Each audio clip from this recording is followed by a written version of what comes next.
பரிசுத்த நாமம் வாழ்த்துப்படுவதாக. நம்ம தொடர்ந்து தீர்க்கதரிசிகளின் புஸ்தகத்தை தியானித்து வருகிறோம். சிறிய தீர்க்கதரிசிகளின் புத்தகம் மொத்தம் 12. எத்தனை சொல்லுங்க? சின்ன தீர்க்கதரிசிகளின் புத்தகம் மொத்தம் எத்தனை? 12. அதுக்காக அவங்க சின்ன தீர்க்கதரிசினா குட்டி அப்படி கிடையாது. அவங்க எழுதின புத்தகத்துடைய அளவு சிறியதா இருக்கிறதுனால தான் சிறிய தீர்க்கதரிசிகள் கொடுத்திருக்காங்க. மற்றபடி ஆண்டுடைய பார்வையில் எல்லாரும் ஒரே தீர்க்கதரிசி தான். ஒரு அல்லேலூயா சொல்லுங்களேன். சரி, ஒரு முறை சொல்லுங்க. சிறிய தீர்க்கதரிசிகளின் புத்தகம் மொத்தம் எத்தனை? 12. ஓசியா முதல் மல்கியா வர சொல்லுங்க. Very good. தெரியுமா? என் கூட சொல்லுங்க. ஓசியா, யோவேல், ஆமோஸ், ஒபதியா, யோனா, மீகா, நாகும், ஆபகுக், செப்பனியா, ஆகாய், சகரியா, மல்கியா. இந்த 12 புத்தகம் சிறிய தீர்க்கதரிசிகளின் புத்தகம். இப்ப இதுல நம்ம 3 புத்தகத்தை படிச்சிருக்கோம். இல்ல கரங்களை தட்டி கர்த்தருக்கு நன்றி செலுத்தலாமா? ஒரு 3 புத்தகத்தில் இருக்கிற சத்தியங்களை கொஞ்சம் அறிந்து கொள்ள கர்த்தர் கிருபை பாராட்டினார். ஆமென். நினிவேக்காக எழுதப்பட்ட 2 புத்தகத்தை சொல்லுங்க பாப்போம். யோனா, நாகும் புத்தகம் நினிவேக்காக எழுதப்பட்டது. அது அன்பின் புத்தகம், இது நியாய தீர்ப்பின் புத்தகம். அதே போல இன்னொரு நாட்டுக்காக ஒரே ஒரு அதிகாரம் கர்த்தர் எழுதியிருக்கிறார். ஏதோம் தேசத்துக்காக, அதாவது ஏசாவின் சந்ததி. ஆமா, அது என்ன புத்தகம்? ஒபதியா. ஒரு 3 புத்தகத்தை படிச்சிருக்கிறோம். இப்ப இன்னைக்கு நம்ம என்ன படிக்க போறோம்னா ஓசியா. இந்த ஓசியாவும் கவனிங்க. அடுத்து ஆமோஸ்னு ஒரு புத்தகம் இருக்கு. சொல்லுங்க. ஓசியா, ஆமோஸ். இது யாருக்கு எழுதப்பட்டதுன்னா கவனிங்க, இஸ்ரவேல் கோத்திரத்துல வடக்கு ராஜ்யத்துக்கு எழுதப்பட்டது. ஆமென். இப்ப நான் உங்களுக்கு சொல்லி காட்ட போறேன். ஏன்னா நிறைய பேருக்கு புரியாதுங்கிறதுனால ஒரு 10 பேர் இந்த சைடு போங்களேன். ஒரு 10 பேர். 1 2 கொஞ்சம் அவங்க கூட சேர்ந்துக்கிடுங்க. 3 4 5 6 7 8 9 10. இங்க வாங்க பிரதர். இங்க தள்ளி வந்துருங்க. இங்க தள்ளி வந்துருங்க. சரி, கவனிங்க. அதே மாதிரி யாபேஸ், தானியல் 2 பேர் வாங்க. வாங்க. பைபிளை தூக்கிட்டு வாங்களே. நீங்க எங்க உட்காருங்க. சரிங்களா? நீங்க கொஞ்சம் கவனிங்க. என்ன தயவு செய்து கவனிங்க. கவனிங்க. ஆண்டவர் நேசித்த ஜனம் இஸ்ரவேல் ஜனம். ஆமாவா இல்லையா? கவனிக்கணும். அது மொத்தம் எத்தனை பிள்ளைகள் சேர்ந்தது தெரியுமா? யாக்கோபின் 12 பிள்ளைகளுடைய சந்ததி தான் இஸ்ரவேல் கோத்திரம். ஆமாவா இல்லையா? எத்தனை கோத்திரம்? 12 பிள்ளைகள். சரிங்களா? கவனிங்க. இது எல்லாம் அங்கே போய் உட்காருங்க. கொஞ்சம் உங்களுக்கு வேலை இருக்கு. எந்திரிங்க. எந்திரிங்க. ஏழு இங்க வேலை வாடு. ஒன்னா நில்லுங்க. ஒட்டிருங்க. கவனிங்க. எல்லாரும் ஒன்னாதான் இருந்தாங்க. 12 கோத்திரமும் ஒன்னதான் இருந்துச்சு. எது வரைக்கும்? சாலமோன் காலத்து வரைக்கும். நீங்க பாத்தீங்கன்னா சவுல் 40 வருஷம் இந்த 12 கோத்திரத்தையும் ஒன்னா அரசாள்றாரு. அப்புறம் தாவீது 40, அதுக்கப்புறம் சாலமோன் 40 வருஷம். மொத்தம் எத்தனை வருஷம்? 120 வருஷம். இது ஒன்னாதான் எல்லாரையும் அரசாள்றாங்க. ஆனா சாலமோன் பண்ண தப்பால ஆண்டவர் தேசத்தை 2 என்ன செஞ்சிட்டாரு? உடைச்சிட்டாரு. எப்படி உடைச்சிட்டாருன்னா, யூதா, பென்யமீன் இந்த 2 கோத்திரம் தனியா வந்துட்டு. சரிங்களா? நீங்க வாங்கலங்க. சாலமோன் கவனிக்கணும். சாலமோன் காலத்துக்கு அப்புறம் இந்த 2 கோத்திரமும் தனியா வந்துட்டு மீதி 10 கோத்திரம் ஒன்னா இருந்துச்சு. சரிங்களா? கவனிங்க. இந்த 2 கோத்திரத்துக்கும் தெற்கு ராஜ்யம் பேரு. சொல்லுங்க. ஆமா, யூதாவும் பென்யமீனும். யூத ராஜ்யம், தெற்கு ராஜ்யம். இந்த 10 கோத்திரத்துக்கும் வடக்கு ராஜ்யம். என்ன ராஜ்யம்? வடக்கு ராஜ்யம். அதுக்கு இஸ்ரவேல்னு பேரு. சரிங்களா? நீங்க பழைய ஏற்பாட்டுல படிச்சீங்கன்னா, ஓசியா புத்தகத்துல படிச்சீங்கன்னா இஸ்ரவேல், யூதான் வரும். நம்ம மொட்டையா படிச்சா திரும்ப நினைப்போம் இஸ்ரவேலும் ஒண்ணுதான் யூதாவும் ஒண்ணுதான் நினைப்போம். இல்ல இல்ல, ஓசியா தனித்தனிவா என்ன சொல்லுவாரு. சரிங்களா? நீங்க மறுபடியும் சொல்லுங்க. இந்த 10 கோத்திரத்துக்கும் என்ன பேரு? என்ன ராஜ்யம்? வடக்கு ராஜ்யம். சூப்பர். இந்த 2 யூதா, பென்யமீன், இது யூத ராஜ்யம். யூதர்கள் வருவாங்க. இது என்ன ராஜ்யம்? தெற்கு ராஜ்யம். புரிஞ்சுக்கிட்டாங்கல்ல?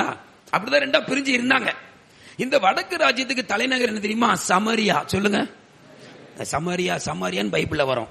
இது இவங்களுடைய தலைநகர். அதை புரிஞ்சுக்கிடுங்க. இவங்களுக்கு தலைநகர் என்னன்னா எருசலேம். சொல்லுங்க பாப்போம். சூப்பர். சரிங்களா? இப்போ எல்லாரும் சேர்ந்து சொல்ல போறீங்க. சேர்ந்து. இது என்ன ராஜ்யம்? மொத்தம் எத்தனை கோத்திரம்? தலைநகர் எது? சமாரியா. இவங்களுக்கு என்ன பேரு? இஸ்ரவேல். இவங்களுக்கு இன்னொரு பேரு உண்டு, எப்ராயிம். என்ன பேரு? எப்ராயிம். அதை நான் உங்களுக்கு சொல்லி கொடுக்குறேன். சரி, புரிஞ்சுதா? எதுக்கு சொல்லி கொடுக்க தெரியுமா? மண்டேல எல்லாருக்கும் என்ன செய்யணும்? ஏறணும். முட்டையா சொன்னா புரியாது பாத்தீங்களா? அதனாலதான். சரிங்களா? இந்த 2 கோத்திரம் என்ன ராஜ்யம்? தெற்கு ராஜ்யம். இதோட தலைநகர் எது? சூப்பர். ஆமா, இது யூதர்கள், யூதா கோத்திரம் அப்படின்னு நினைச்சுவாங்க. சொல்லுவாங்க. சரிங்களா? இப்போ கவனிக்கணும். ஓசியா, ஆமோஸ் 2 பேரும் யாருக்கு தீர்க்கதரிசனம் சொன்னாங்க தெரியுமா? இந்த வடக்கு ராஜ்யத்துக்கு தீர்க்கதரிசனம் சொன்னாங்க. நீங்க ஓசியா, ஆமோஸ் புத்தகத்தை படிக்கும் போது உங்க மைண்ட்ல என்ன மட்டும் தெரியுமா இருக்கணும்? அவங்க யாருக்கு சொன்னது அதிகமா? இஸ்ரவேல்ங்கிற வடக்கு ராஜ்யத்துக்கு சொன்னது. புரியுதா? அடுத்து யோவேல், நான் சொல்லி தருவேன். ஆபகுக், செப்பனியா, ஒரு 4 தீர்க்கதரிசன புத்தகம். இது யூத ராஜ்யத்துக்கு சொல்லப்பட்ட புத்தகம். புரியுதா இல்லையா? இப்ப இந்த கண்ணோட்டத்தோட படிச்சா தான் ஓசியா புரியும். இல்லைன்னா ஓசியா என்ன செய்யாது? புரியாது. எத்தனை பேருக்கு கத்தர் கத்து கொடுக்குறான்னு சொல்றாங்க? ஒரு அல்லேலூயா சொல்லுங்க. எங்க இதெல்லாம் நமக்கு தெரியணும். ஆமென். ஒரு முறை சொல்லுங்க பாப்போம். எல்லாரும் சேர்ந்து சொல்லுங்க. வடக்கு ராஜ்யம், இஸ்ரவேலர்கள், சமரியா தலைநகர். எத்தனை கோத்திரம்? இது என்ன ராஜ்யம்? தெற்கு ராஜ்யம். எத்தனை கோத்திரம்? யூதர்கள் சொல்லுவாங்க. இதுக்கு தலைநகர் என்ன? சரி, இன்னும் ஒன்னே ஒன்று மட்டும் சொல்றேன், புரிஞ்சுக்கிடுங்க. இந்த 2ஆ புரிஞ்சுதுல, இவங்களுக்கு மொத்தம் 19 ராஜாக்கள் வந்தாங்க. எத்தனை ராஜாக்கள் வந்தாங்க? 2ஆ புரிஞ்சதுக்கு அப்புறம் இவங்களை தனியா ஆண்டாங்க ராஜாக்கள், இவங்களை தனியா ஆண்டாங்க. இங்க மொத்தம் எத்தனை ராஜாக்கள் ஆண்டாங்க? 19. உங்களுக்கு தெரியுமா? ஏகு, ஆகாபு, இதெல்லாம் இவங்க ராஜ்யத்தில் வந்தது. இந்த கவனிங்க, இந்த யூத ராஜ்யத்துக்கு எத்தனை ராஜாக்கள் தெரியுமா? 20 ராஜாக்கள். எத்தனை பேரு? ஆனா அங்க எதுவுமே நல்ல ராஜா கிடையாது. இங்க வந்ததுல ஒரு 7 ராஜாக்கள் நல்ல ராஜாக்கள். உதாரணம் யாரெல்லாம்? எசேக்கியா ராஜா, யோசியா ராஜா, யோசபாத் ராஜா, நல்ல நல்ல ராஜாக்கள் இங்க இருப்பாங்க. சரிங்களா? ஆனா இங்க 19 வேஸ்ட். வந்த 19 ராஜாவும் வேஸ்ட். நான் என்ன சொன்னேன் சொல்லு பாப்பா. இப்போ நீ தப்பிச்ச, தலையில தொங்க விட்டுருப்பேன். 19 ராஜா. இங்க எத்தனை ராஜா? இதுல ஒரு 7 நல்ல ராஜாக்கள். சரிங்களா? ஓகே, இதுவரை புரிஞ்சுட்டா? இந்த 19 ராஜாக்களின் முடிவுல இவங்களை அடிமைப்படுத்தி கொண்டு போனது யாரு தெரியுமா? நினிவே மக்கள். யாரு? Very good. இவங்களை அதுக்கப்புறம் 100 வருஷம் கழிச்சு அடிமைப்படுத்தி கொண்டு போனது யாரு தெரியுமா? பாபிலோன். யாரு? பாபிலோன். இவங்க திரும்பி வரல. ஆனா இவங்க 70 வருஷம் கழிச்சு என்ன செஞ்சாங்க? ஏன்னா இவர்களை விட தேவ திட்டம் இவங்க மேல கொஞ்சம் அதிகமா இருந்தது. ஒரு அல்லேலூயா சொல்லுங்களேன். அதுக்காக இது வேஸ்ட் கிடையாது. ஒரு ஆமீன் சொல்லுங்க. சரி, இதுவரை புரிஞ்சுதுல? இப்ப பைபிள் படிச்சா புரியுமா? நல்லா புரியுமா? Very good. இங்க எத்தனை ராஜாக்கள்? இங்க எத்தனை ராஜாக்கள்? இங்க 19ல நல்லது எத்தனை பேரு? Super super. இங்க ஒரு 7 இருந்துச்சு. சரிங்களா? தெற்கு ராஜ்யம், வடக்கு ராஜ்யம். இது யூதா கோத்திரம், இது இஸ்ரவேல்னு பேரு, இது எருசலேம். அப்படியே மண்டையில கிளிக் பண்ணிட்டீங்களா? ரைட். இப்போ ஒன்னா போங்க. இதுக்கப்புறம் இத படிச்சா புரியும். ஒரு அல்லேலூயா சொல்லக்கூடாதா? எத்தனை பேருக்கு தெளிவா புரியுது? சரி, அப்ப ஓசியா எந்த ராஜ்யத்துக்கு தீர்க்கதரிசனம் சொன்னாரு? இஸ்ரவேல் ஆகிய வடக்கு ராஜ்யத்துக்கு. இன்னொரு தீர்க்கதரிசி பேர் சொன்னானே, என்ன பேரு? ஆமோஸ். சொல்லுங்க. அவர் எதுக்கு சொன்னாரு? வடக்கு ராஜ்யத்துக்கு சொன்னார். எங்க இப்படி படிச்சா உங்களுக்கு புரியும். நீங்க எங்க கவனிங்க, தீர்க்கதரிசனத்தை பத்தி சும்மா வரிசையா படிக்க கூடாது. நினிவே 2 புத்தகத்தை படிக்கணும். யோனா, நாகும், சூப்பராயிரும். ஒபதியா, ஏதம் தனியா படிக்கணும். ஒரு நாள் மட்டும் உங்களுக்கு நல்லா புரியும்.